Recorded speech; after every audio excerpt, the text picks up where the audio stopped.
الله أكبر الله أكبر.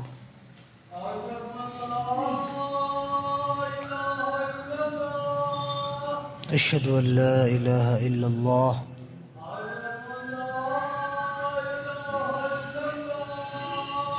أشهد أن لا إله إلا الله.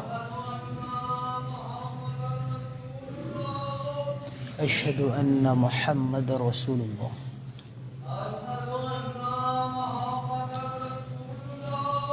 أشهد أن محمد رسول الله.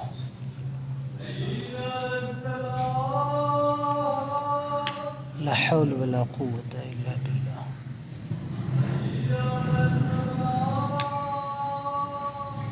لا حول ولا قوة إلا بالله. لا حول ولا قوة إلا بالله.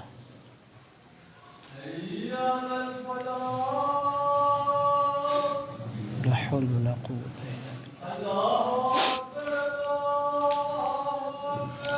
الله أكبر الله أكبر.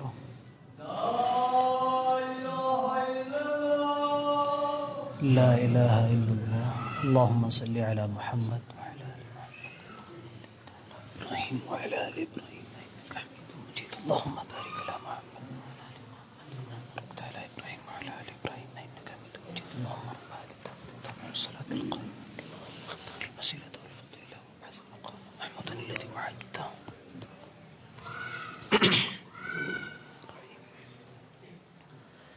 الحمد لله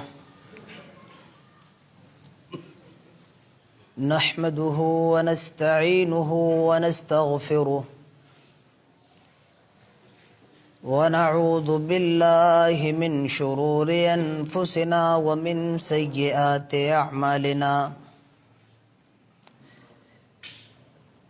من يهده الله فلا مضل له ومن يضلل فلا هادي له. وأشهد أن لا إله إلا الله وحده لا شريك له. وأشهد أن محمدا عبده ورسوله. يا أيها الذين آمنوا اتقوا الله حق تقاته ولا تموتن إلا وأنتم مسلمون. يا أيها الناس اتقوا ربكم الذي خلقكم من نفس واحدة وخلق منها زوجها وبث منهما رجالا كثيرا ونساء. واتقوا الله الذي تساءلون به والأرحام إن الله كان عليكم رقيبا. يا أيها الذين آمنوا اتقوا الله وقولوا قولا سديدا يصلح لكم أعمالكم ويغفر لكم ذنوبكم ومن يطع الله ورسوله فقد فاز فوزا عظيما. أما بعد فإن خير الحديث كتاب الله وخير الهدي هدي محمد صلى الله عليه وسلم. وشر الأمور محدثاتها وكل محدثة بدعة وكل بدعة ضلالة وكل ضلالة في النار. أعوذ بالله من الشيطان الرجيم. بسم الله الرحمن الرحيم. قاف والقرآن المجيد بل عجبوا أن جاءهم منذر منهم فقال الكافرون هذا شيء عجيب. أإذا متنا وكنا ترابا ذلك رجع بعيد. قد علمنا ما تنقص الأرض منهم وعندنا كتاب حفيظ. بارك الله لنا ولكم في القرآن الحكيم.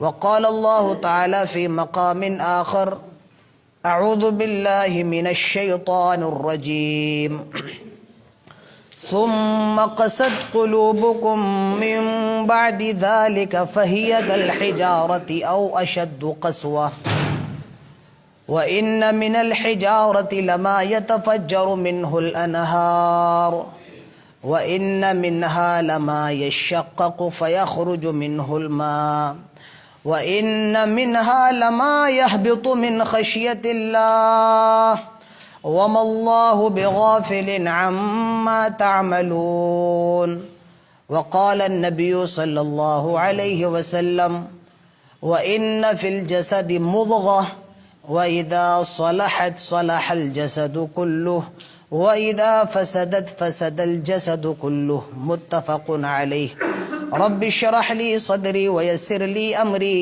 واحلل عقدة من لساني يفقه قولي رب زدنی علما رب زدنی علما اللہم رب زدنی علما آمین۔ انتہائی معزز حاضرین جمعہ، بزرگوں، نوجوان دوستوں اور پیارے بچوں، سب سے پہلے ہر قسم کی تعریف و توصیف، کبریائی اور بڑائی صرف اور صرف اللہ جل جلالہ وعم نوالہ کے لیے ہے، جس نے ہم سب کو انسان بنایا اور انسان بنانے کے بعد سب سے بڑا احسان یہ کیا کہ ہم سب کو مسلمان بنایا۔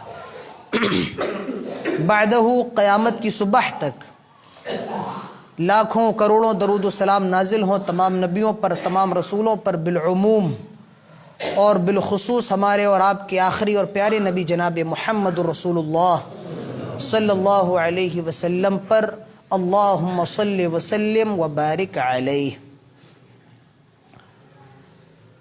دنیا کے اندر مختلف قسم کی بیماریاں ہیں۔ کچھ بیماریوں کو ہم جانتے ہیں اور کچھ بیماریاں ابھی ہمارے اور آپ کے سامنے نہیں آ سکی ہیں۔ کچھ چھوٹی بیماریاں ہوتی ہیں اور کچھ بڑی بیماریاں ہوتی ہیں۔ چھوٹی بیماریوں کا امکان ہوتا ہے کہ یہ جلدی صحیح ہو جائیں گی اور مریض کو زیادہ پریشانی نہیں ہوگی، لیکن جو بیماریاں بڑی ہوتی ہیں اس میں 70 سے 80% امید رہتی ہے کہ یہ بیماری اس کو چھوڑے گی، مگر کب؟ موت کے بعد۔ تو کچھ بیماریاں زیادہ بڑی ہوتی ہیں، کچھ بیماریاں چھوٹی ہوتی ہیں۔ ہم اور آپ جو بیمار ہوتے ہیں، جو ساری بیماریاں ہیں، اس کا تعلق جسم سے ہوتا ہے، لیکن میں جس بیماری کے تعلق سے آج آپ کے سامنے کچھ کہنا چاہتا ہوں، اس بیماری کا تعلق ہماری اور آپ کی روح سے ہوتا ہے۔ اور وہ بیماری کون سی ہے؟ قسوۃ القلب، انگلش میں کہتے ہیں دی ہارڈنگ آف دا ہارٹ، دل کا سخت ہو جانا۔ یہ ایک بیماری ہے، دل کا پتھر ہو جانا، یہ ایک بیماری ہے۔ اور اس بیماری کے سمٹمز کیا ہیں؟ اس بیماری کی علامتیں کیا ہیں؟ آپ نماز پڑھ رہے ہیں لیکن نماز کے اندر مزہ نہیں آ رہا ہے، دکان کے بارے میں سوچ رہے ہیں، ادھر ادھر کا خیال آ رہا ہے، لیکن نماز میں آپ کو لذت نہیں مل رہی ہے۔ اس کا مطلب یہ ہے کہ آپ بیمار ہیں، آپ کا دل مریض ہے، آپ کا دل پتھر ہو گیا ہے۔ جمعے کا وقت ہونے والا ہے لیکن آپ چائے کے ہوٹلوں پر بیٹھے ہوئے ہیں اور اس کے انتظار میں ہے جب جمعہ ختم ہونے کے 2 منٹ باقی رہ جائیں گے تب میں مسجد کے اندر جاؤں گا اور نماز پڑھ لوں گا، جمعے کی نماز میں شریک ہو جاؤں گا۔ یاد رکھیے، آپ بیمار ہیں، آپ کا دل سخت ہو گیا ہے۔ ہم اور آپ قرآن پڑھ رہے ہیں لیکن قرآن پڑھتے میں مزہ نہیں آ رہا ہے، لذت نہیں مل رہی ہے۔ اس کا مطلب یہ ہے کہ آپ کا دل سخت ہو گیا ہے۔ آپ کے والدین آپ سے ناراض ہیں یا والدین کا بیٹا ان سے ناراض ہے، دونوں ایک دوسرے سے بولنے کے لیے تیار نہیں، ان کے بھی دل سخت ہو گئے، پتھر ہو گئے۔ اگر آپ سے آپ کی بیوی بچے خوش نہیں ہے، یاد رکھیے آپ کا دل بیمار ہے، آپ کا دل سخت ہو گیا ہے. تو دل کی بیماری، یہ ہم اور سب اکثر لوگ اس دل کی بیماری کا شکار ہیں. اور یہ بیماری کوئی نئی بیماری نہیں ہے، یہ بیماری بنی اسرائیل کے اندر بھی تھی. آپ سورہ بقرہ اٹھائیے، اللہ تعالیٰ فرماتا ہے ثم قست قلوبكم من بعد ذلك فهي كالحجارة او اشد قسوة. اللہ تعالیٰ کے حکم سے حضرت موسیٰ علیہ السلام نے گائے کے گوشت کا ٹکڑا ایک مردے پر مارا اور وہ زندہ ہو گیا، اور اس نے اپنے قاتل کی خبر بھی دے دی کہ فلاں شخص نے میرا قتل کیا ہے. اللہ تعالیٰ فرماتا ہے یہ معجزہ دیکھنے کے بعد بھی بنی اسرائیل والے سدھرے نہیں، انہوں نے اللہ کی سرکشی کی، انہوں نے اللہ کی نافرمانی کی. ثم قست قلوبكم من بعد ذلك فهي كالحجارة. بنی اسرائیل کا دل بہت زیادہ سخت ہو گیا ہے، اور اتنا سخت کل حجارہ پتھر کی طرح ہو گیا ہے، او اشد قسوہ، اور پتھر سے بھی زیادہ سخت ہو گیا ہے. تو معلوم یہ چلا کہ سخت یہ بیماری ان کے اندر بھی تھی، اور آج یہ بیماری ہمارے اور آپ کے اندر بھی ہے. اور وہ بیماری کیا ہے؟ دلوں کا سخت ہو جانا، دلوں کا پتھر بن جانا. میں اس موضوع کو اٹھا کیوں رہا ہوں، کیا وجہ ہے؟ دیکھیے آپ کی پوری باڈی کے اندر، پورے جسم کے اندر سب سے اہم پارٹ آپ کا دل ہوتا ہے. دل آپ بہت زیادہ تندرست ہو، بہت زیادہ آپ کے اندر طاقت و قوت ہو، لیکن آپ کا ہارٹ فیل ہو جائے تو آپ کو زندہ نہیں کہا جائے گا. آپ کا ہارٹ فیل ہو گیا آپ مر جائیں گے. لیکن وہیں آدمی فالج مار جائے، اس کو چلنے کی طاقت نہیں، اٹھنے کی طاقت نہیں، بولنے کی طاقت نہیں، لیکن دل چل رہا ہے، دل دھڑکن کر رہا ہے، تو اس کا مطلب یہ کہ وہ آدمی زندہ ہے. تو باڈی کے اندر سب سے اہم پارٹ دل ہوتا ہے. اللہ کے پیارے نبی جناب محمد رسول اللہ صلی اللہ علیہ وسلم ارشاد فرماتے ہیں وَإِنَّ فِي الْجَسَدِ مُضْغَةً وَإِذَا صَلَحَتْ صَلَحَ الْجَسَدُ كُلُّهُ وَإِذَا فَسَدَتْ فَسَدَ الْجَسَدُ كُلُّهُ أَلَا وَهِيَ الْقَلْبُ. آئے لوگو، جسم کے اندر گوشت کا ایک لوتھڑا ہوتا ہے، وَإِذَا صَلَحَتْ صَلَحَ الْجَسَدُ كُلُّهُ، اور اگر وہ گوشت کا لوتھڑا صحیح ہے تو تمہارا سارا بدن صحیح رہے گا. وَإِذَا فَسَدَتْ فَسَدَ الْجَسَدُ كُلُّهُ، اور اگر وہ گوشت کا لوتھڑا خراب ہو گیا تو سمجھ جاؤ تمہاری پوری باڈی کا سسٹم خراب ہو جائے گا. اور وہ کیا ہے؟ الا وہی القلب، وہ دل ہے. تو دل صحیح ہے آپ صحیح ہے، اور دل خراب ہے تو آپ کا پورا معاملہ خراب ہے. اپنے دل کو سدھاریے، اپنے دل کو نرم بنائیے.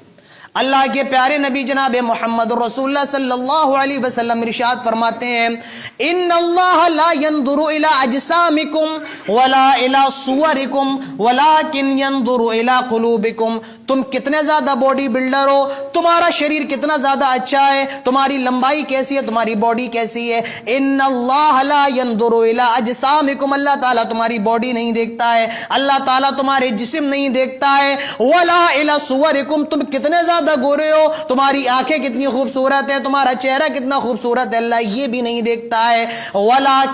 لیکن ينظر الى قلوبکم، وہ تمہارے دلوں کو دیکھتا ہے. تمہارے دل کیا کہہ رہے ہیں، تمہارے دل کا کیا حال ہے. یہ جو تم نماز پڑھ رہے ہو اللہ کے لیے، غیر اللہ کے لیے، یہ جو تم صدقہ کر رہے ہو اللہ کو راضی کرنے کے لیے یا روڈ پر کھڑے آنے جانے والے لوگوں کو دکھانے کے لیے، اللہ تعالیٰ تمہارے دلوں کو دیکھتا ہے. اسے تمہارے جسموں سے کوئی مطلب نہیں، اسے تمہاری شکل سے کوئی مطلب نہیں، اسے دیکھنا ہے ولیکن ينظر الى قلوبکم، وہ تمہارے دلوں کو دیکھتا ہے کہ تمہارے دلوں کا حال کیا ہے. تو دلوں کی سختی، آپ مانتے ہیں کہ دل سخت ہے یا نہیں ہے؟ میں تو مانتا ہوں کہ آج ہمارے اور آپ کے دل سخت ہیں. اور دل سخت کیوں ہوتے ہیں؟ آئیے اسی کچھ وجوہات میں آپ کے سامنے رکھتا ہوں. دلوں کے سخت ہونے کی سب سے پہلی وجہ یہ ہے کہ آدمی اللہ تعالیٰ کے ذکر کو چھوڑ دیتا ہے، اللہ تعالیٰ کے ذکر کو چھوڑ دیتا ہے. آج بتائیے ہم میں اور آپ میں کتنے لوگ ہیں اللہ تعالیٰ کا ذکر کرنے والے؟ اور اگر ہم اسلام کے سسٹم کو دیکھیں تو میں سمجھتا ہوں ہمارے اور آپ کی زندگی کا کوئی منٹ ایسا نہیں رہے گا جس میں ہم اور آپ اللہ تعالیٰ کا ذکر نہ کریں. آپ اور ہم مسجد میں آئے, مسجد میں آنے کی دعا کیا ہے؟ اللہم افتح لی ابواب رحمتک, اللہ کا ذکر ہو رہا ہے. ابھی جب آپ مسجد سے نکلیں گے تو کیا دعا پڑھیں گے؟ اللہم انی اسألک من فضلک, اللہ کا ذکر ہو رہا ہے. آپ بیت الخلاء میں داخل ہو رہے ہیں, اللہم انی اعوذ بک من الخبث والخبائث, اللہ کا ذکر ہو رہا ہے. آپ کھانا کھا رہے ہیں, بسم اللہ, اللہ کے نام سے شروع کرتا ہوں, اللہ کا ذکر ہو رہا ہے. آپ کھانے سے فارغ ہو رہے ہیں, دعا کر رہے ہیں الحمدللہ, اللہ کا ذکر ہو رہا ہے. آپ اگر دعا بھول گئے تو بیچ میں پڑھ رہے ہیں بسم اللہ اولہ آخر, اللہ کا ذکر ہو رہا ہے. اسی طریقے سے آپ اپنی گاڑی پر, بائک پر, موٹر سائیکل پر سوار ہو رہے ہیں, دعا پڑھ لیں بسم اللہ اللہ اکبر اللہ اکبر اللہ اکبر, سبحان الذی سخر لنا هذا وما كنا له مقرنین وانا الى ربنا لمنقلبون. ہر قدم پر اللہ تعالیٰ کا ذکر ہے. اگر ہم اور آپ صحیح طریقے سے اسلام پر عمل کرنے لگ جائیں, قدم قدم پر ہماری اور آپ کی زبانیں اللہ تعالیٰ کے ذکر سے تر رہیں گی, اللہ کا ذکر ہمارے اور آپ کی زبانوں پر ہوگا. لیکن آج ہمارا اور آپ کا حال کیا ہے؟ مسجد سے نکل رہے ہیں تو کوئی تمباکو کھاتا ہوا نکل رہا ہے, کوئی مسجد میں آ رہا ہے تو وہ چیختا چلاتا ہوا آ رہا ہے. اسے یہ پرواہ نہیں ہے کہ یہاں نماز ہو رہی ہے, لوگ نماز پڑھ رہے ہیں, وہ آ رہا ہے چیختا چلاتا ہوا آ رہا ہے. کیونکہ ایسے لوگ گھر میں تو چیخنے کا موقع ملتا نہیں ہے, تو جو گھر میں اپنی بادشاہت نہیں دکھاتے وہ مسجد میں آ کر اپنی بادشاہت دکھاتے ہیں. گھر میں داخل ہو تو بسم اللہ پڑھو, یہاں گھر میں داخل ہو رہے ہیں تو گالیاں دی جا رہی ہیں. گھر سے نکل رہے ہیں تو گالی دیتے ہوئے نکل رہے ہیں. میرے پیارے ساتھیوں, اللہ کا ذکر کرو. اگر اللہ کا ذکر نہیں کرو گے تو ہمارے اور آپ کے دل سخت ہو جائیں گے. سورۃ طٰہٰ اٹھائیے, اللہ تعالیٰ فرماتا ہے وَمَنْ أَعْرَضَ عَنْ ذِكْرِي فَإِنَّ لَهُ مَعِيشَةً ضَنْكًا وَنَحْشُرُهُ يَوْمَ الْقِيَامَةِ أَعْمَى قال رب لما حشرتني أعمى وقد كنت بصيرا قال كذلك أتتك آياتنا فنسيتها وكذلك اليوم تنسى. اللہ فرماتا ہے وَمَنْ أَعْرَضَ عَنْ ذِكْرِي, جو میرے ذکر کو چھوڑ دے گا, جو میرے ذکر سے اعراض کرے گا, فَإِنَّ لَهُ مَعِيشَةً ضَنْكًا, ہم دنیا میں اس کی روزی کو اتنا ہی ملنا ہے, اس سے پہلے آپ کو دنیا میں بھی عذاب مل جائے گا. اور وہ عذاب کیا ہے؟ فَإِنَّ لَهُ مَعِيشَةً لِمَا حَشَرْتَنِي أَعْمَى, اور وہ قیامت کے دن کہے گا اللہ میں تو اندھوں کے ساتھ کیوں کر رہا ہے. وَنَحْشُرُهُ يَوْمَ الْقِيَامَةِ أَعْمَى قَالَ رَبِّ لِمَا حَشَرْتَنِي أَعْمَى وَقَدْ كُنْتُ بَصِيرًا. آئے اللہ تو میرا حشر, میرا انجام اندھوں کے ساتھ کیوں کر رہا ہے؟ میں تو دنیا میں دیکھا کرتا تھا. قَالَ كَذَلِكَ أَتَتْكَ آيَاتُنَا فَنَسِيتَهَا وَكَذَلِكَ الْيَوْمَ تُنْسَى. تو نے اس کو سنا اور دوسرے کان سے نکال دیا, یعنی تو نے اس کو نظر انداز کر دیا, دیکھ کر کے بھی نہ دیکھا, تو نے اس کو نظر انداز کر دیا. وَكَذَلِكَ الْيَوْمَ تُنْسَى, آج تجھے بھی نظر انداز, سامنے میری باتیں آتی تھی, قرآن و حدیث کی باتیں آتی تھی, تو نے اس کو چھوڑ دیا, آج ہم نے تجھ کو چھوڑ دیا. بتائیے ہم اور آپ کتنا قرآن و حدیث پر عمل کرنے والے ہیں, ہم اور آپ کتنا سن کر کے اس پر عمل کرنے والے ہیں. ابھی جمعے کے اندر سب کو اچھا لگ رہا ہے, سب کا ایمان, نکل جائیں گے تو چوک میں جائیں, بےہودہ الفاظ وہاں بولے جائیں گے, کوئی فرق نہیں پڑتا ہے ہماری اور آپ کی زندگیوں پر, کوئی فرق نہیں پڑتا ہے. صرف سننے کے مسلمان رہ گئے ہیں, بس سن لو, تھوڑا سا 2-3 منٹ کے لیے ایمان جاگ جائے, اس کے بعد پھر ہمارا اور آپ کا سارا ایمان دھرا کا دھرا رہ جاتا ہے. معاف کیجیے, اگر ہم اور آپ صحابہ اور نبی اکرم کی زندگی میں ہوتے تو ہمیں اور آپ کو کوئی مسلمان تصور نہیں کرتا. اگر یہ ہم ہوتے اللہ کے نبی کے وقت میں یا صحابہ کے وقت میں, یا وہ ہمارے وقت میں ہوتے, حقیقی معنی ہم اور آپ مسلمان ان کی نظروں میں نہیں سمجھے جاتے. یہ ہمارا اور آپ کا حال ہے. ہمارے نوجوانوں کو دیکھیں, وہ مسجد کو آنے کے لیے تیار نہیں. پہلی صف میں 10 لوگ 8 بزرگ کھڑے ہوئے ہیں, بس کوئی نوجوان مسجد میں آنے کو تیار نہیں. کیوں؟ دنیا سے فرصت نہیں ہے, دنیا میں لگا ہوا. یاد رکھیے, آپ دنیا میں کتنا پیسہ کما لو, لیکن اللہ کا ذکر اگر آپ کے پاس نہیں ہے, اللہ کا ذکر اگر آپ نہیں کرتے ہیں, تو یاد رکھیں آپ کی روزیاں تنگ ہو سکتی ہیں, آپ کے کاروبار بھی فلاپ ہو سکتے ہیں. تو میرے پیارے ساتھیوں, مسجدوں کا رخ کیجیے, اللہ کا ذکر کیجیے. آج ہم نے اور آپ نے مسجد کو چھوڑ دیا ہے, اور کوئی کہنے والا نہیں. کہیے آپ, اور میں آپ سے کہنا چاہتا ہوں جو لوگ اس وقت جوان ہیں جن کے بچے ہیں وہ اپنے بچوں کو تربیت دیں مسجد میں آنے کے لیے خود بھی آئے اپنے بچوں کو بھی لے کر کے آئے. آج جو ہمارے پورے معاشرے کا جو سسٹم خراب ہے معاف کیجئے گا میں پھر کہہ رہا ہوں مجھے معاف کیجئے گا لیکن یہ بات 100% درست ہے کہ اس کے ذمہ دار کوئی اور نہیں بلکہ ہماری نظروں کے سامنے بیٹھے ہوئے بزرگ ہیں. انہوں نے تب توجہ نہیں دی آج یہ چیخ رہے ہیں چلا رہے ہیں. چیخنے چلانے سے کوئی فائدہ نہیں ہے. اور یاد رکھیے اگر آج آپ نے توجہ نہیں دی تو آپ کی آنے والی نسلیں آپ کے لیے کہیں ایسا نہ ہو وہ گناہ کا ذریعہ بن جائے. تو اپنے بچوں پر توجہ دیجیے اپنی اولاد پر توجہ دیجیے. تو دل سخت کیوں ہوتے ہیں؟ اللہ کا ذکر چھوڑا جاتا ہے. اللہ کے ذکر کو لازم پکڑیے. دلوں کی سختی کی دوسری وجہ دنیا سے محبت. سارے لوگ دنیا کا شکار ہیں. دنیا کی محبت میں سر سے لے کے پیر تک گرفتار ہے. ہاں ہاں دنیا دنیا سب لوگ دنیا کا شکار دنیا کے لیے پریشان ہے. بچہ تھوڑا بڑا ہوتا ہے 10-11 سال کا 10-11 کلاس میں ہوتا ہے ماں باپ وہ فکر پیدا کر دیتے ہیں کہ اب تم کو محنت سے پڑھنا ہے تمہاری نوکری لگ جائے تمہاری جاب لگ جائے.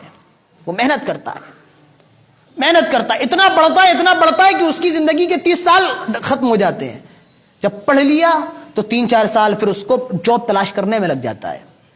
اب جاب تلاش کر لی اس نے اب اتنی 2-3 سال کمائے گا کہ شادی کر کے اپنی بیوی بچوں کو پال سکوں. کمانے کے بعد شادی کر لیتا بیوی بچوں کو کے ساتھ ہے. اب اتنا کماتا ہے کہ اس کے بچوں کا فیوچر بن جائے اور آخر میں وقت ایسا آتا ہے کہ وہ صحیح سے نہ تو دنیا کما پاتا ہے نہ آخرت کما پاتا ہے اور دنیا سے چلا جاتا ہے. یہ حال ہے زندگیوں کا.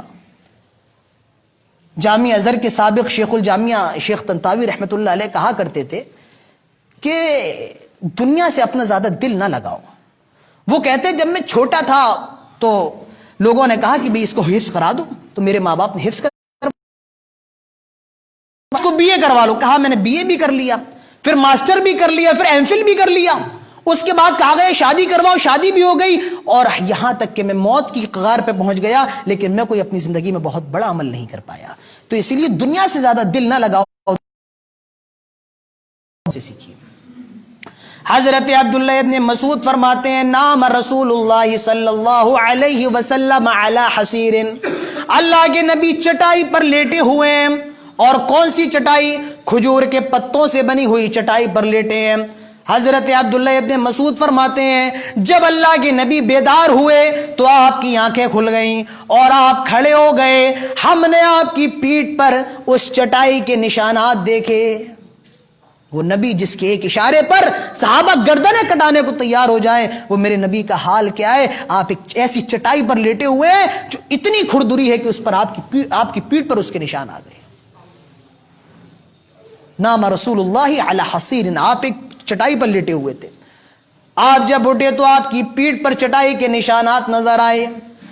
حضرت عبداللہ ابن مسعود نے کہا اللہ کے نبی اگر آپ اجازت تو دیں تو ہم آپ کے لیے عمدہ بستر بنوا دیں ایک اچھے سے گدے کا اور چادر کا انتظام فرما دیں. اللہ کے نبی فرماتے ہیں آئے عبداللہ ابن مسعود میرے لیے اس دنیا میں کیا ہے؟ ارے یہ دنیا میرے لیے کیا ہے؟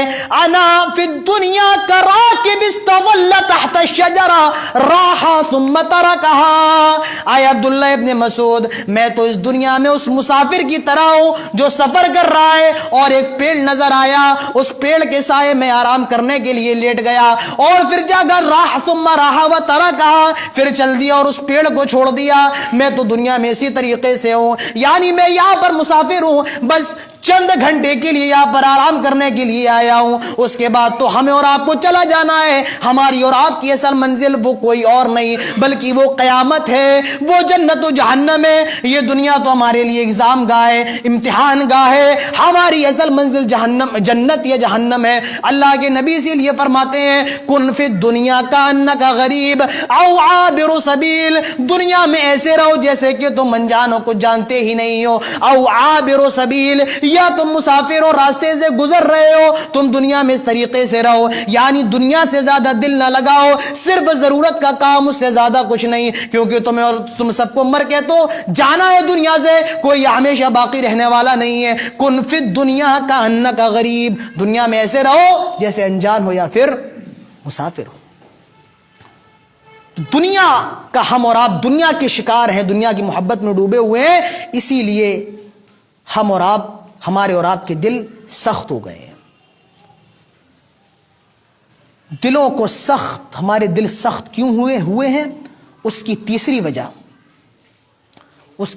وجہ ہے غفلت۔ ہم اور آپ غفلت کا شکار ہیں۔ غفلت کس کو کہتے ہیں؟ رات میں ایک چور چوری کرنے کے لیے آیا، آپ کی بیوی کو آہٹ لگ گئی، اس نے کہا سنیے چور آئے، چوری کر رہا ہے۔ شوہر کہتا ہے چپ چاپ سو جاؤ، ٹھیک ہے صبح ہو کر کے دیکھیں گے۔ اسے غفلت ہی کہیں گے۔ یہ غفلت ہے۔ آپ کے بیٹے کا کل امتحان ہونے والا ہے، اس کا ایگزام ہونے والا ہے، اور آج وہ محلے کے اندر کرکٹ کھیل رہا ہے، آپ اس کو کھیلنے دیں گے؟ نہیں، آپ کہیں گے کل تمہارا پیپر ہے، کل آپ کا امتحان ہے، لہٰذا کھیلیے گا بعد میں، ابھی آپ پڑھیے، پہلے پڑھیے پھر بعد میں کھیلیے، کیونکہ کل آپ کا ایگزام ہے۔ میرے پیارے ساتھیوں، ہمارا ایگزام پتہ نہیں کب شروع ہو جائے، کوئی نہیں جانتا ہے۔ جہاں مرے وہیں پر امتحان شروع۔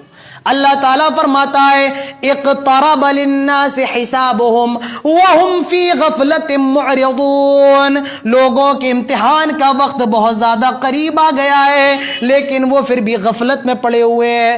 ابھی ہم اور آپ اگر اس مسجد سے باہر نکل جائیں اور فرض کیجیے روڈ پر پہنچ جائیں اور ایک تیز رفتار کار سے ہمارا ایکسیڈنٹ ہو جائے اور اسی موقع پر ہم اور آپ مر جائیں، بتائیے موت کا کسی کو بھروسہ نہیں ہے، کب مر جائے، کب موت آ جائے، ابھی بھی آ سکتی ہے، اور جیسے ہی موت آ جائے گی ہمارا اور آپ کا معاملہ شروع ہو جائے گا۔ اسی کو اللہ تعالیٰ فرماتا ہے لوگوں کے حساب و کتاب کا وقت قریب ہے، لیکن وہ سمجھتے نہیں ہیں۔ تو میرے پیارے ساتھیوں، غفلت سے نکلیے، اپنی موت کی تیاری کیجئے، اور یہ سوچئے کہ ہمیں اور آپ کو امتحان دینا ہے، اس امتحان کی تیاری کیجئے۔ دل سخت کیوں ہے؟ آج ہم اور آپ غفلت میں پڑے ہوئے ہیں، اسی لیے ہمارے اور آپ کے دل سخت ہیں۔ ہمارے اور آپ کے دل سخت کیوں ہے؟ اس کی چوتھی وجہ دیکھیے، ہنسنا اسلام کے اندر منع نہیں ہے، ہمارے اللہ کے پیارے نبی بھی ہنسا کرتے تھے، ہنسنا منع نہیں ہے، لیکن حد سے زیادہ ہنسنا یہ اسلام کے اندر منع ہے۔ ہمارے اور آپ کے سماج کے اندر ایسے بہت سے لوگ ہوں گے کہ ان کا کام بس ہنستے رہتے ہیں، ان کے بارے میں بڑا مشہور ہے، بھائی انہیں بڑے وہ یاد ہیں، لطیفے یاد ہوتے ہیں، جوک یاد ہوتے ہیں، یہ بڑے جوکر ہیں، ان کے پاس بیٹھو بڑی ہنسی آتی ہے۔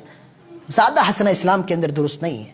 اللہ کے نبی فرماتے ہیں لا تکثر الضحک فإن کثرت الضحک تمیت القلب، لوگوں زیادہ نہ ہنسا کرو، کیونکہ زیادہ ہنسنا دل کو مردہ کر دیتا ہے۔ دل کا سخت ہونا نہیں، دل مر جاتا ہے، مردہ ہو جاتا ہے۔ آج ہم اور آپ کتنا ہنستے ہیں، کتنا ہنستے ہیں، اللہ کے سامنے رونا چاہیے، لیکن ہم اور آپ ہنستے ہیں۔ تو ہنسنا کے دل سخت ہو چکے ہیں، یہ ہم بھی مانتے ہیں اور یہ آپ بھی مانتے ہیں۔ دل سخت کیوں ہوتے ہیں؟ میں نے اس کی 4 وجوہات آپ کے سامنے رکھی ہیں، اور ابھی کچھ وجوہات باقی ہیں، اور اپنے دلوں کو نرم کیسے کیا جائے، دلوں کی سختی کا علاج کیا ہے، وہ انشاءاللہ میں آپ کو آئندہ یعنی آنے والے خطبے جمعے کے اندر بتاؤں گا۔ اللہ تعالی ہم سب کو وہ اعمال کرنے کی توفیق عطا فرمائے جس سے ہمارے اور آپ کے دل نرم ہو جائیں۔ اللہ تعالی ہم سب کو اپنے اپنے دلوں کی اصلاح کرنے کی توفیق عطا فرمائے۔ اللہ تعالی تو ہم سب کے دلوں کو نرم فرما دے۔ اے الہ العالمین ہماری زبانوں کے اندر تاثیر پیدا فرما دے۔ اے الہ العالمین ہمارے گھروں کی اصلاح فرما دے۔ اے اللہ ہماری ماؤں بہنوں کی اصلاح فرما دے۔ اے اللہ ہماری اصلاح فرما دے۔ اے اللہ ہم سب کو نمازی بنا دے۔ اللہ ہماری اولاد کو نمازی بنا دے۔ اے اللہ ہماری آنے والی نسلوں کو نمازی بنا دے۔ اے الہ العالمین جہاں کہیں مسلمان پریشان ہیں تو ان کی پریشانیوں کو دور فرما دے۔ اللہ جو مشکلات مصائب و آلام کا شکار ہے اللہ تو ان کی مشکلات کو دور فرما دے۔ اللہ جو مقروض ہیں تو انہیں قرض کی ادائیگی کی توفیق دے۔ اے الہ العالمین جو بانجھ ہیں ان کو بچے عطا فرما، جو بستر پر ہیں تو ان کو شفاء کامل عاجل کلی عطا فرما۔ اے اللہ ہم تجھ سے یہ دعا کرتے ہیں جب تک ہم زندہ رہیں توحید پر، اسلام پر، اور جب خاتمہ ہو تو ایمان پر۔ اقول قولی هذا واستغفر الله لي ولكم ولسائر المسلمين والحمد لله رب العالمين وما علينا الا البلاغ واخر دعوانا الحمد لله رب العالمين۔